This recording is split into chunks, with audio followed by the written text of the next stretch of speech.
Kingdom people, your comeback game is strong. Your comeback game is strong. Now listen, let me start by saying, you have never went anywhere. You might have just been in isolation. You might have just been building behind the scenes. You might have just been, I just heard in relay. But here's the thing. When you move in silence because you're building, and what happens is you've learned that the best way to build is in silence.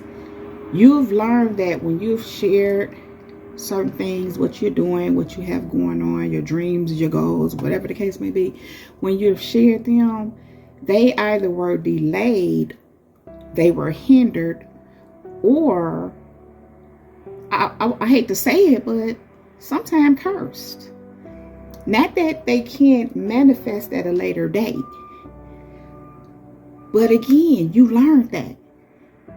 And you learned that not only sharing your plans, what you're doing, what you're looking towards with the wrong people can hinder it, but even sharing it with the right people.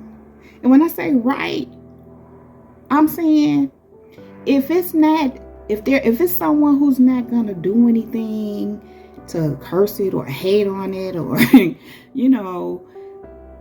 they just might not need to know. Because sometimes what happens is when you share your things with people, now they are aware of it. So they may think about it. And when they think about it, that's them putting their energy on it. And you want whatever you're doing, whatever God is moving you to work on, whatever you're building, you want it to be pure. You want it to be, I'm hearing, undefiled. And so even though someone may not have wrong intentions, you don't need their energy on what you're doing. Now, if God is moving you to share certain things with certain people, then that's different. Because God may be leading you to do that for a reason, because their energy might be needed for whatever it is, which means that God is going to use them to bless it, to anoint it, to help it to grow, to help it to manifest. But that's an exception. But for the most part, you want to keep it clean. You want to keep it pure. So I'm saying all this to say, sometimes people be thinking you're not doing nothing. And it's not that you want to show them that you're doing anything. Many of you have gotten to the point you don't care. You're not trying to impress anybody. You're just trying to do what you're here to do. You're just trying to get your stuff in order, move in your purpose, do what God is calling you to do. And it's not about showing it. It's not about getting recognition for it. It's about fulfilling your purpose, answering your call, and walking in it. And so, again, you have learned that for the most part, you have to be quiet with that. Again, until God sends someone along, or God sends you to someone, or whatever the case may be, that you can connect with concerning the matter. But the truth is, many times you can do a lot on your own. It's a whole lot you can do on your own.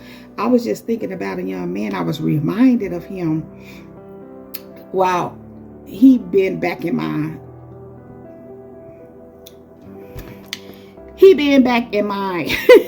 not in my presence, but in my view. And what I mean by that, I had been out of communication, or just what he does that I pay attention to, should I say. It had been a while up until recently. He presented some things and, some opportunities and other things. And of course, I checked into certain things. And so he came up again with something else, reached out again with something else. And I just had a moment where I reflected on him sharing how he does a lot on his own. He does the majority of his businesses on his own, because he's an entrepreneur. He's a multi-millionaire. And he has several businesses, and he helps others to build business. He helps others with opportunities. He gives others opportunities. He shared, he reached back. He reached back and gives back. And so I was just thinking about that, how he does so much on his own. And he even said at one point how he's funny about that, because when people get in your business, you got to be careful of who you letting in your business. Even at one point, he was sharing how he had an assistant, and he was saying how that was not good. Not saying that that's the case for everybody, but he was just saying from his experience, he had to learn how to do a lot on his own so he can keep a lot just, private and pure and personal, because things can happen. Now, again, I'm not saying that that's what you have to do. Of course, always move according to how the Holy Spirit is leading you. That way, you're safe. So anyway, what I'm getting to here is you're building. You're working on something. Some of you all, God may have you in a place of rest, relaxation, because he's doing something within you that he's preparing you for what you're going to be doing next.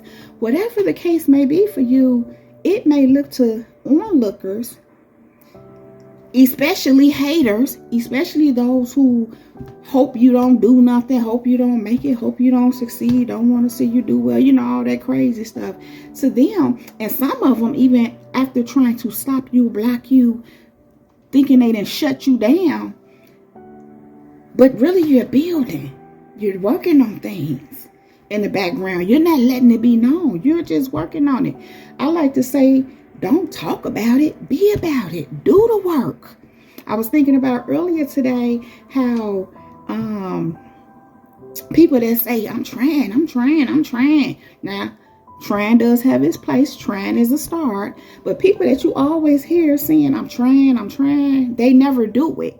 And I'm of the mindset, just do it. That's part of why I like Nike, because of that adage, that they have. That's their saying. Just do it. But I also just like the way their shoes fit my feet.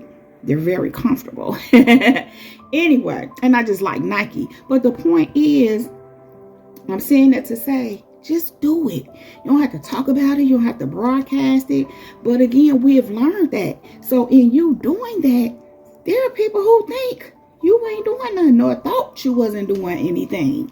And so when you show up with what you show up with, and not that you're doing it for them, but when your stuff is doing what it do and they catch them by ear, or whether you're launching something and they see it, they looking at it like, oh, this what you was doing. And that's where your comeback is strong comes into play at. They think it's a comeback.